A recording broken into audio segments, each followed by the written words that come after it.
Hi guys, welcome back to my YouTube channel. और बड़े सारे स्टूडेंट्स को ये प्रॉब्लम आती है कि हमें ऐसा लग रहा है कि हम सब कुछ भूल रहे हैं, हमें तो कुछ याद ही नहीं रह रहा।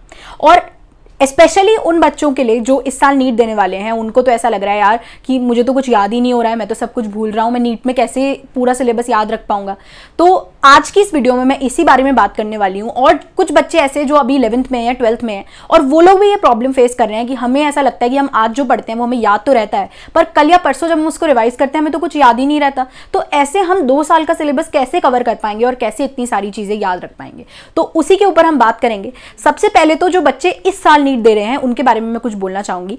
अगर आपको ऐसा लगता है कि आप ही सब कुछ भूल रहे हो और आपको कुछ याद नहीं रह रहा है और वो सिर्फ आपके साथ हो रहा है, तो आप बहुत गलत सोच रहे हो। मेरा भी जब नीट का एग्जाम था, जब मेरा भी जिस साल सिलेक्शन भी हुआ था, उस साल भी मुझे एक दिन पहले भी यही लग रहा था कि मुझे तो कुछ याद ही नहीं है, मैं सब कुछ भूल रही हूँ, मुझे शायद याद नहीं आएगा। तो ये चीज ना आप सबके साथ ही हो रही है, ऐसा कुछ नहीं है कि सिर्फ आपको ऐसा लग रहा है, सबको ऐसा लग रहा है। चाहे आपने पढ़ा भी हुआ हो तब भी एक एंग्जाइटी रहती है सबके मन में।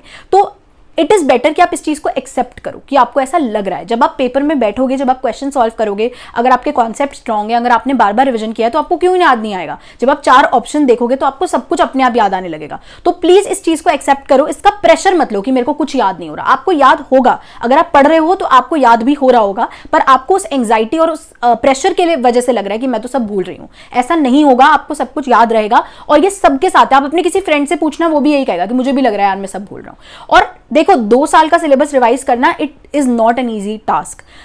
हो सकता है आपका पूरा सिलेबस रिवाइज भी ना हो पाए, लास्ट डे तक आपको ये लगे कि यार मेरा ये टॉपिक बचा है, मेरा ये टॉपिक बचा है, अभी तो मेरा ये भी छूटा हुआ है। ऐसा भी बिल्कुल होगा, लेकिन आपको ये कॉन्फिडेंस रखना है कि अगर आपने 2 साल में या 1 साल में तैयारी की है तो वो बेकार नहीं गई। 1 साल में आपने कुछ तो किया, आपने कुछ तो पढ़ाई की है, तो आप कुछ ना कुछ तो आपको याद आएगा ही आएगा। तो ये अपने मन में कॉन्फिडेंस रखो और ऐसे ही पढ़ाई करते रहो। साथ में एक और चीज, मजेदार इंटरेस्टिंग चीज मैं आपको आज बताने वाली हूं, जो कोई भी अगर नीट एस्पिरेंट है तो वो उससे पढ़ाई कर सकता है, उससे प्रिपरेशन कर सकता है। तो I just came across an app known as Flash Prep. तो ये फ्लैश प्रेप एक ऐसा एप्लीकेशन है जो बिल्कुल फ्री ऑफ कॉस्ट है और इसके अंदर आपको फ्लैश कार्ड्स मिलते हैं। तो फ्लैश कार्ड्स आपने सुना भी होगा और बहुत ज्यादा यूजफुल है और बहुत एफिशिएंट तरीका है किसी भी चैप्टर को, किसी भी सिलेबस को रिवाइज करने के लिए। तो बेसिकली इस एप्लीकेशन में आपको मिलेंगे free flash cards, mock test और नोट्स भी आपको प्रोवाइड किए जाएंगे। और सबसे अच्छा फीचर जो मुझे इस एप्लीकेशन के बारे में लगा है वो ये है कि आप इसमें अपने फ्रेंड्स को चैलेंज भी कर सकते हो। जैसे आपने कोई एक मॉक टेस्ट दिया या आपने कोई फ्लैश कार्ड से आपका कुछ स्कोर आया, तो आप अपने फ्रेंड को चैलेंज कर सकते हो और साथ में आप अपने खुद के फ्लैश कार्ड भी बना सकते हो। इतना ज्यादा इंटरैक्टिव और इतना ज्यादा अट्रैक्टिव मुझे इसका इंटरफेस लगा कि आपका खुद ही मन कर जाएगा बहुत सारे क्वेश्चन सॉल्व करने का। और ऐसा भी होता है कि कभी कभी हम पढ़ पढ़ के थक जाते हैं, रिवाइज कर रहे थे चीजें, या हमने कोई नोट्स बनाया, हम नोट्स रिवाइज कर रहे थे, तो हम थक जाते हैं पढ़ पढ़ के और फिर हमें एक ब्रेक चाहिए होता है। तो रादर देन वेस्टिंग टाइम इधर उधर, आप खुद ही वो क्वेश्चन सॉल्व कर लोगे और आपको और ज्यादा बेनिफिशियल रहेगा, बहुत ज्यादा आपको ये चीज बेनिफिट करेगी। साथ में जो बच्चे इस साल नीट दे रहे हैं उनके लिए कैसे यूजफुल है, तो आपको इसके अंदर ना फुल सिलेबस मॉक टेस्ट मिलेंगे, वो भी फ्लैश कार्ड की फॉर्म में ही है। मैंने खुद ये अटेम्प्ट करके देखे थे तो मुझे इतना पसंद आया। तो जिन बच्चों को नहीं पता फ्लैश कार्ड्स के बारे में और जिन बच्चों को नहीं पता है कि एफिशिएंट तरीके रिवाइज करने के क्या हो सकते हैं, उनके लिए मैं कुछ चीजें आपको आज बताना चाहूंगी। जैसे अगर आप अभी 11th क्लास में हो या आप अभी 12th क्लास के अंदर हो और आपको ये लग रहा है कि यार 2 साल का सिलेबस है, मैं कैसे याद रख पाऊंगा, मैं कैसे रिवाइज कर पाऊंगा। तो मैंने इस टॉपिक के ऊपर काफ़ी ज़्यादा पढ़ा भी है, काफ़ी ज़्यादा सुना भी है और बहुत सारे यूट्यूबर्स हैं इसके ऊपर वीडियो भी बनाई है।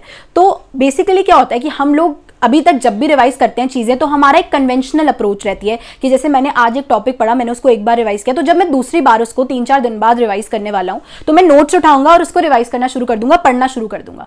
लेकिन साइंटिफिक रिसर्च के अकॉर्डिंग अगर आप जब सेकंड टाइम या थर्ड टाइम रिवाइज करते हो और आप जब रिवीजन की टेक्निक को ऐसा कुछ करते हो जिसके अंदर आप अपने ब्रेन को फोर्स करो चीजों को रिकॉल करने के लिए, तो आप ज्यादा टाइम तक उसको रिटेन कर पाते हो। और ये स्पेशली उन बच्चों के लिए जो अभी अगले साल या उससे अगले साल नीट देंगे, अगर आप ये टेक्निक अभी से फॉलो करोगे तो आई एम डैम श्योर कि आपको बहुत ज्यादा चीजें लॉन्ग टाइम तक आप रिटेन कर पाओगे और आपको काफी सारी चीजें याद रहेंगी। तो आपको क्या करना है, कैसे हम ये टेक्निक को अप्लाई कर सकते हैं कि जैसे आपने मान लो आज एक टॉपिक पढ़ा, 3 दिन बाद जब आप उसको रिवाइज करने लगे हो, तो एक तरीका ये हो सकता है कि आपने नोट्स उठाया और आप रीड करते गए। एक तरीका ये है कि आप खुद से क्वेश्चन पूछो और ये देखो कि आपको कितना याद रहता है।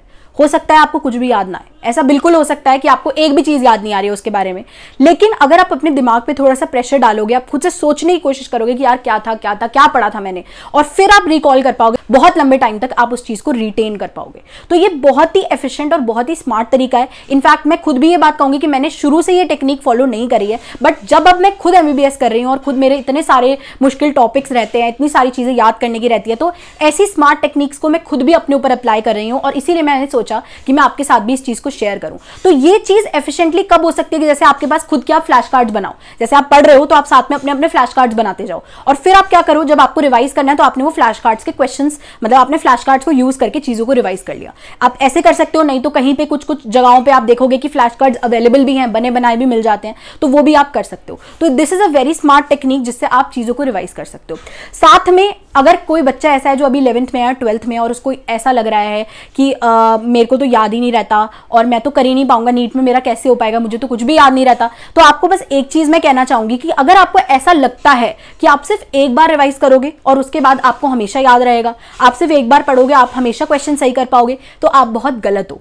अब मैं खुद भी MBBS कर रही हूँ, मैं 2nd ईयर में हूँ, तो इतने सारे सब्जेक्ट्स हैं, इतनी सारी चीजें याद करने वाली हैं। इनफैक्ट कभी कभी तो ऐसा होता है कि मैंने आज जो चीज पढ़ी है ना, मुझे वो समझ भी नहीं आई है कि क्या पढ़ लिया, क्या समझ ही नहीं आ रहा है क्या चीज है, फिर हम उसको 2 बार पढ़ते हैं, 3 बार पढ़ते हैं, तो वो समझ आई, फिर उसके बाद मुझे वो चीज याद हो पाई। तो देखो आपको ना ट्राई करते रहना पड़ेगा, आप ऐसे गिव अप नहीं कर सकते कि एक बार पढ़ा नहीं समझ आया तो छोड़ दो, आपको 2 बार 3 बार पढ़ना ही पड़ेगा उस चीज को। तो जितनी बार आप रिवाइज करोगे चीजों को, उतना ज्यादा आप चीजों को याद भी रख पाओगे। तो revision is very very important, and trust me, कोई आपको दवाई नहीं दे सकता कि ये दवाई खा लो और तुम्हें सब याद रहेगा। रिवाइज तो तुम्हें करना ही पड़ेगा और खुद ही करना पड़ेगा, कोई तुम्हारे लिए कर भी नहीं सकता। और क्या स्मार्ट तरीका हो सकता है? स्मार्ट तरीका ये हो सकता है कि तुम एक खुद की एक्सेल शीट बनाओ। मैंने ये भी देखा है बहुत लोग करते हैं कि तुम एक एक्सेल शीट बनाओ और उसके अंदर ना तुम ये मार्क करते जाओ कि तुमने मतलब कितनी बार एक टॉपिक को रिवाइज किया है, कितने दिन के इंटरवल्स में रिवाइज किया। तो एक्सेल शीट बनाओ, उस पर टिक करते जाओ, या फिर तुम अगर कंप्यूटर पर करना चाहते हो तो वैसे कर सकते हो। नहीं तो जो चीज़ मैं खुद करती थी वो ये थी कि मैं जो भी चैप्टर पढ़ती थी या रिवाइज करती थी उसके ऊपर एक नंबर लिख देती थी पेंसिल से। जैसे मैंने 2nd टाइम रिवाइज किया तो मैंने 2 लिख दिया, फिर जब मैंने 3rd टाइम रिवाइज किया तो उसको इरेज करके 3 कर दिया, ताकि मुझे पता रहे कि कौन से चैप्टर मैंने कितनी बार रिवाइज किए हैं और किन चैप्टर्स को रिवीजन की ज्यादा जरूरत है। तो ये कुछ स्मार्ट तरीके हैं जो अगर आप शुरू से ही अप्लाई करो, जब आप 11th में हो, 12th में हो, या अभी कोई बच्चा नीट भी देने वाला है, तो वो भी कहीं ना कहीं कुछ इन चीजों से सीख सकता है। तो ये कुछ ऐसे पॉइंट्स हैं, ये कुछ ऐसी टेक्निक्स हैं जो आप अगर एक नीट एस्पिरेंट हो तो आप अपने ऊपर अप्लाई कर सकते हो। आई होप आपको ये वीडियो पसंद आई हो, आपको लगा हो आपने इस वीडियो से कुछ वैल्यू डिराइव की हो, आपको इस वीडियो से कुछ हेल्प मिली हो, और अगर आपको ऐसा लगा है जेन्युइनली अगर ये वीडियो पसंद आई है तो चैनल जरूर सब्सक्राइब कर देना, लाइक कर देना। और अगर कोई ऐसा बच्चा है जो अभी अगले साल या उससे अगले साल नीट देने वाला है और आपको कोई प्रॉब्लम आती है, आपको लगता है कि हम ये प्रॉब्लम फेस कर रहे हैं, तो आप मुझे कमेंट सेक्शन में जरूर बता सकते हैं। See you guys, stay happy, stay healthy and study smart.